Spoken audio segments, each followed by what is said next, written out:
താനേറെ പ്രിയമോടെ മാനവർക്കേകിയ പാവനമാം ഈ കൂദാശയെ സാഷ്ടാംഗം പ്രണമിച്ചു നമിപ്പൂ ഞങ്ങൾ. ആരാധനയേകി നമിപ്പൂ ഞങ്ങൾ.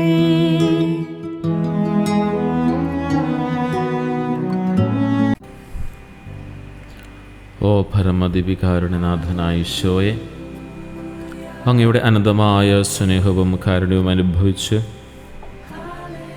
ഞങ്ങളുടെ അനുദിന ജീവിതത്തെ വഴി നടത്തുന്ന നല്ല തമ്പുരാനെ, നിനക്ക് ആരാധനയും സ്തുതിയും എന്നും ഞങ്ങൾ സമർപ്പിക്കുന്നു.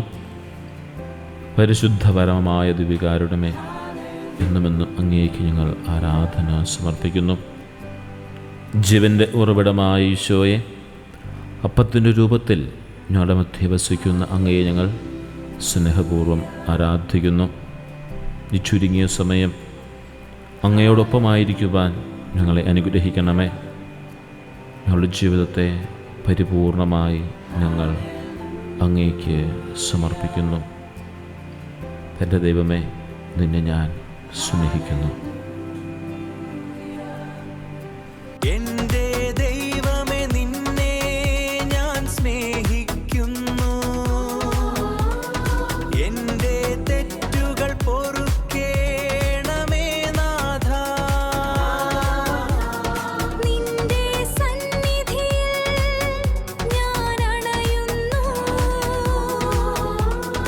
എന്റെ ഹൃദയത്തെ നിനക്കായി നൽകുന്നു.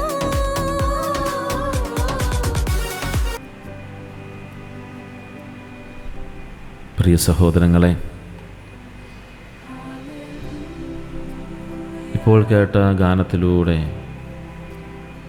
നമ്മുടെ ഹൃദയം തമ്പുരാനിലൂടെ നമ്മൾ ചേർത്ത് വെച്ചു. അത് നമ്മുടെ ഒരു പ്രാർത്ഥനയാണ്. എൻ്റെ ദൈവമേ, നിന്നെ ഞാൻ സ്നേഹിക്കുന്നു. എൻ്റെ തെറ്റുകൾ പുറക്കണമേ. നിൻ്റെ സന്നിധിയിൽ ഞാൻ അണയുന്നു. എൻ്റെ ഹൃദയത്തെ നിനക്കായി നൽകുന്നു എന്നുള്ളത്. ഒരു നിമിഷം നമുക്ക് ശാന്തമായിരിക്കാം. ദൈവമേ, നിന്നെ ഞാൻ സ്നേഹിക്കുന്നുവെന്ന് ഏറ്റുപറയാം. നിൻ്റെ തെറ്റുകൾ പൊറുക്കണമേ എന്ന് ഏറ്റുപറയാം.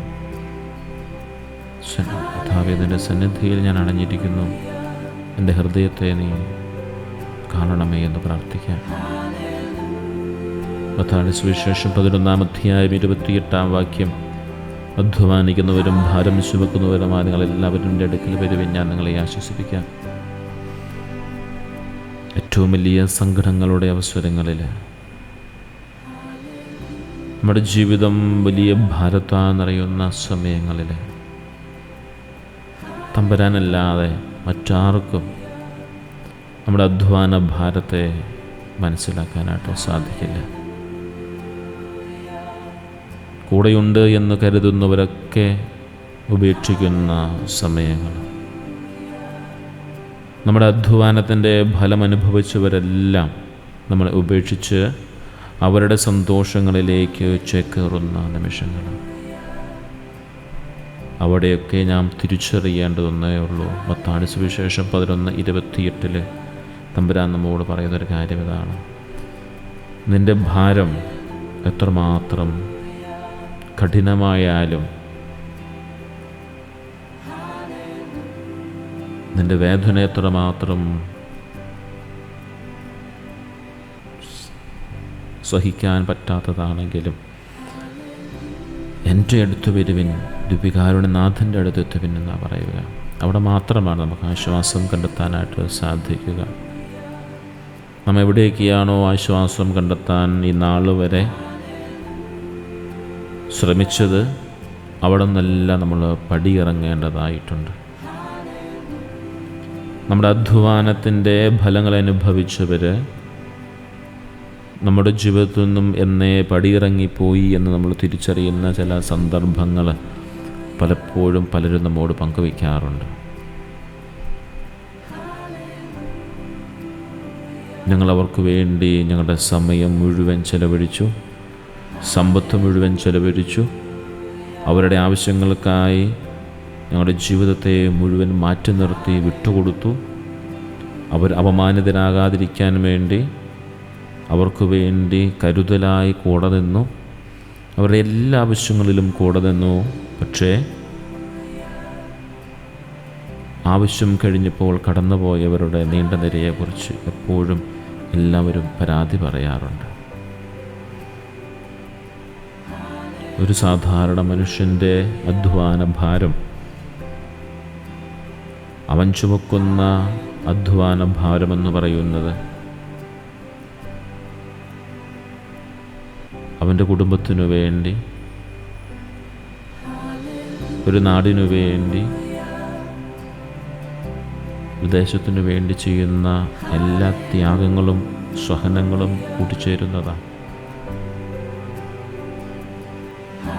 അങ്ങനെ പ്രിയപ്പെട്ട സഹോദരങ്ങളെ, ആരെങ്കിലുമൊക്കെ മറ്റുള്ളവർക്ക് വേണ്ടി ഭാരം വഹിച്ച് മറ്റുള്ളവർക്ക് വേണ്ടി സ്വയം വ്യയം ചെയ്ത് അവരാൽ തന്നെ തിരസ്കരിക്കപ്പെടുന്ന അവസ്ഥയുണ്ടാകുമ്പോഴും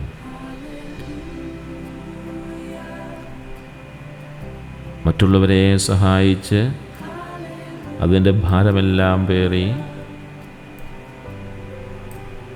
ഇന്ന് വേദനയിലും സങ്കടങ്ങളിലും ആയിരിക്കുന്നവർ എല്ലാവരെയും ഈ ആരാധനയെ തമ്പുരാനോട് ചേർത്ത് വെച്ച് നമുക്ക് പ്രാർത്ഥിക്കാം. അവർക്കെല്ലാം ഉള്ളതാണ് ഈ ദിവ്യകാരുണ്യ ആരാധന. തമ്പുരാൻ്റെ സന്നിധിയിൽ അവിടുത്തെ ചേർത്ത് വെച്ച് അവിടത്തോട് ചേർന്ന് നിന്നാൽ അവിടെ നമ്മളെ ആശ്വസിപ്പിക്കും. മറ്റൊരു സ്ഥലത്തും ആശ്വാസമില്ല എന്നുള്ളതാണ്. ഈ നിമിഷം നമ്മുടെ ജീവിതത്തിലെ സങ്കടങ്ങളും പ്രയാസങ്ങളും ഈശോയുടെ സന്നിധിയിൽ സമർപ്പിക്കാം. അവൻ നമുക്ക് ആശ്വാസം നൽകുന്നവനാണ്. ആശ്വാസം നൽകുമെന്ന് വിചാരിച്ച് കൂടെ ഉണ്ടായിരുന്നവർ, നഷ്ടപ്പെട്ടു പോയവർ, അങ്ങനെയുള്ളവരെല്ലാം തമ്പുരാൻ്റെ സന്നിധിയിൽ സമർപ്പിക്കാം. ഒറ്റ പ്രാർത്ഥന മാത്രമേ ഉള്ളൂ, ഈശോയെ അവരെ അനുഗ്രഹിക്കണമേ എന്ന്. അത് മാത്രമാണ് നമ്മൾ പ്രാർത്ഥിക്കേണ്ടത്. നമ്മളെ വേദനിപ്പിച്ചവരോട്, നമ്മുടെ അധ്വാനത്തിൻ്റെ ഫലം ചൂടിയിട്ട് ഫലമനുഭവിച്ചിട്ട് നമ്മളെ തള്ളിപ്പറഞ്ഞവരെ, അവരെല്ലാം നമ്മൾ അനുഗ്രഹിക്കണം. കാരണം ആരെയും നമ്മൾ മാറ്റി നിർത്തേണ്ട ആവശ്യമില്ല. ഈ അനുഗ്രഹത്തിൻ്റെ ഇന്ന് ഈ അനുഗ്രഹ ദിനത്തിൽ എല്ലാവരും അനുഗ്രഹിക്കപ്പെടട്ടെ. ലോകം മുഴുവനിലും സമാധാനം ഉണ്ടാകാൻ വേണ്ടി പ്രാർത്ഥിക്കുന്നതോടൊപ്പം അവരെ നമുക്ക് വ്യക്തിപരമായി എടുത്തു വെച്ച് പ്രാർത്ഥിക്കാം. രോഗികൾക്ക് രോഗിസൗഖ്യവും മനഃശാന്തിയും ലഭിക്കുന്നതിന് വേണ്ടി നമുക്ക് പ്രാർത്ഥിക്കാം. നമ്മുടെ ഇടവകയിലെയും കുടുംബങ്ങളിലെയും എല്ലാ വ്യക്തികളെയും നമുക്ക് സമർപ്പിച്ച് പ്രാർത്ഥിക്കാം. നമ്മുടെ എല്ലാ ബന്ധുമിത്രാദികളെയും നമുക്ക് സമർപ്പിച്ച് പ്രാർത്ഥിക്കാം. നമ്മുടെ എല്ലാ സൗഹൃദങ്ങളെയും നമുക്ക് സമർപ്പിച്ച് പ്രാർത്ഥിക്കാം.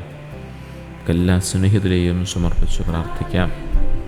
അവരിലേക്കെല്ലാം ദൈവത്തിൻ്റെ അനുഗ്രഹം സമൃദ്ധമായി കടന്നു ചൊല്ലട്ടെ. അവരിലെല്ലാവരും തമ്പുരാൻ്റെ സ്നേഹം നിറയട്ടെ. ജീവൻ്റെ അപ്പമായി തീർന്നവൻ, അവൻ സ്നേഹത്തിൻ്റെ ഉറവിടമാണ്, കാരുണ്യത്തിൻ്റെ കടലാണ്. ആ നല്ല തമ്പുരാനെ നമുക്ക് നന്ദിയോടുകൂടി ഓർക്കാം. അങ്ങനെ ജീവൻ്റെ അപ്പമായി തീർന്നവൻ, സ്നേഹത്തിൻ്റെ ഉറവിടമായവൻ, കാരുണ്യക്കടലായവൻ ഈ ലോകം മുഴുവൻ എല്ലാവരിലും ആ സ്നേഹം ചൊരിയട്ടെ, ആ കാരുണ്യം ചൊരിയട്ടെ. എല്ലാവരിലേക്കും ജീവൻ്റെ അപ്പമായവൻ, പരിശുദ്ധ കുർബാനയായവൻ, ദിവ്യകാരുണ്യമായവൻ, സ്നേഹത്തിൻ്റെ ആ ഉറവ എല്ലാ ഹൃദയങ്ങളിലേക്കും സമൃദ്ധമായി ചൊരിയട്ടെ. അങ്ങനെ എല്ലാ ഹൃദയങ്ങളിലേക്കും ഈ സ്നേഹത്തിൻ്റെ ഉറവ ചൊരിയുമ്പോഴാണ് അവിടെ കാരുണ്യമുണ്ടാവുക. അവിടെയാണ് ചതിയുടെയും വഞ്ചനയുടെയും ഉപേക്ഷിക്കലിൻ്റെയും ഒക്കെ പാഠങ്ങൾ അവസാനിക്കുക. തമ്പുരാനെ, നീ നൽകിയ എല്ലാ സ്നേഹത്തിനും ഞങ്ങളിതാ നന്ദി പറയുന്നു. എനിക്ക് വേണ്ടി അപ്പമായി തീർന്നവൻ, എൻ്റെ ജീവിതത്തിൽ സ്നേഹം ആവോളം നൽകുവാൻ സ്നേഹത്തിൻ്റെ ഉറവിടമായി തീർന്ന് എല്ലാം എൻ്റെ തമ്പുരാൻ, കാരുണ്യത്തിൻ്റെ കടലിലേക്ക് സ്നേഹപൂർവം എന്നെ ചേർത്ത് നിർത്തുന്ന നല്ല തമ്പുരാൻ, തമ്പുരാനെ നന്ദി. ജീവന്റെ അപ്പമായി തീർന്നവനേ,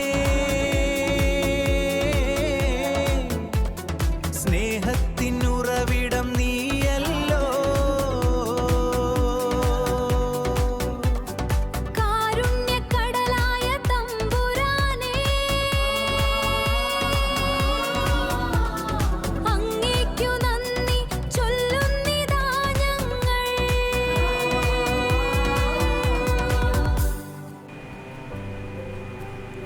നമ്മെ ഏറ്റവും കൂടുതൽ സ്നേഹിക്കുന്ന മാനവ ദൈവത്തെ ഏറ്റവും കൂടുതൽ സ്നേഹിക്കുന്ന ദൈവമാണ്.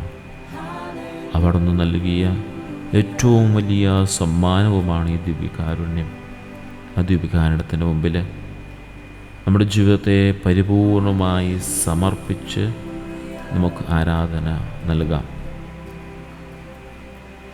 താനേറെ പ്രിയമോടെ മാനവർക്കേകിയ പാവനമാമീ കൂദാശയെ സാഷ്ടാംഗം പ്രണമിച്ചു നമിപ്പൂ ഞങ്ങൾ. ആരാധനയേകി നമിപ്പൂ ഞങ്ങൾ. സാഷ്ടാംഗം പ്രണമിച്ചു നമിപ്പൂ ഞങ്ങൾ. ആരാധനയേകി നമിപ്പൂ ഞങ്ങൾ.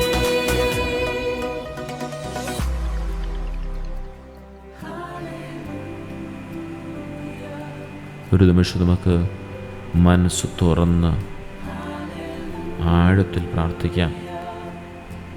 വിശുദ്ധീകരിക്കുന്ന സ്നേഹമേ, നീ എന്നിൽ ജീവൻ്റെ ഉറവയായി ഒഴുകണമേ. നിൻ തിരുഹൃദയത്തിൽ തുടിപ്പായി മാറുവാൻ ഈ എളിയ ദാസനെ അനുഗ്രഹിക്കണമേ. ആവർത്തിച്ച് പ്രാർത്ഥിക്കാം. വിശുദ്ധീകരിക്കുന്ന സ്നേഹമേ, നീ എന്നിൽ ഈ ജീവൻ്റെ ഉറവയായി ഒഴുകണമേ. നിൻ തിരുഹൃദയത്തിൻ തുടിപ്പായി മാറുവാൻ ഈ എളിയ ദാസനെ അനുഗ്രഹിക്കണമേ. പരിശുദ്ധ പരമദിവ്യകാരുണ്യനാഥന് എല്ലായ്പ്പോഴും സ്തുതിയുണ്ടായിരിക്കട്ടെ, ആരാധനയുണ്ടായിരിക്കട്ടെ. പ്രിയ സഹോദരങ്ങളെ, നിങ്ങളുടെ എല്ലാ നിയോഗങ്ങളെയും തുടർന്ന് വരുന്ന സമയത്ത് എല്ലാ നിയോഗങ്ങളെയും സമർപ്പിച്ച് പ്രാർത്ഥിക്കാം. തമ്പുരാൻ എല്ലാവരെയും അനുഗ്രഹിക്കട്ടെ. നിങ്ങളുടെ അധ്വാന ഭാരങ്ങൾ, മറ്റുള്ളവർക്ക് വേണ്ടി സഹിച്ച വേദനകൾ, ഏറ്റെടുത്ത കഷ്ടപ്പാടുകൾ, അതെല്ലാം കർത്താവിൻ്റെ കണക്ക് പുസ്തകത്തിലുണ്ട്. വീണ്ടും വീണ്ടും അവരെ സ്നേഹിച്ചുകൊണ്ടേയിരിക്കുക. നിന്നെ മുറിവേൽപ്പിക്കുന്നവരെ സ്നേഹിക്കുക. നിന്നെ അവഗണിക്കുന്നവരെ സ്നേഹിക്കുക. നിന്നെ മാറ്റി നിർത്തിയവരെ സ്നേഹിക്കുക. നിൻ്റെ അധ്വാന ഫലം അനുഭവിച്ചിട്ട് ഇന്ന് അവർ നിന്നെ മാറ്റി നിർത്തിയിട്ടുണ്ടെങ്കിൽ അവരെ സ്നേഹിക്കുക. നിനക്കെതിരെ ദുഷിച്ചു പറയുന്നുണ്ടെങ്കിൽ അവരെ സ്നേഹിക്കുക. നിനക്കെതിരെയുള്ള വ്യാജാരോപണങ്ങൾ ഉയർത്തുന്നുണ്ടെങ്കിൽ അവരെ സ്നേഹിക്കുക. തമ്പുരാൻ സ്നേഹമാണ്. നീ തമ്പുരാൻ്റെ മകനാണ്, നീ തമ്പുരാൻ്റെ മകളാണ്. സ്നേഹിക്കുകയല്ലാതെ അനുഗ്രഹിക്കുകയല്ലാതെ മറ്റൊന്നും ചെയ്യരുത്. ഈശോ അനുഗ്രഹിക്കട്ടെ. തമ്പുരാൻ അനുഗ്രഹിക്കട്ടെ. പരമദിവ്യകാരുണ്യനാഥനായ ഈശോയെ, അങ്ങേക്ക് എന്നും എപ്പോഴും ആരാധനയും സ്തുതിയും പുകഴ്ചയും ഉണ്ടായിരിക്കട്ടെ. വിശുദ്ധീകരിക്കും സ്നേഹമേ, നീ എന്നിൽ ജീവന്റെ ഉറവായി ഒഴുകേണമേ. നിൻ തിരുഹൃദയത്തിൻ തുടിപ്പായി മാറുവാൻ ഈ എളിയ ദാസനെ അനുഗ്രഹിക്കൂ.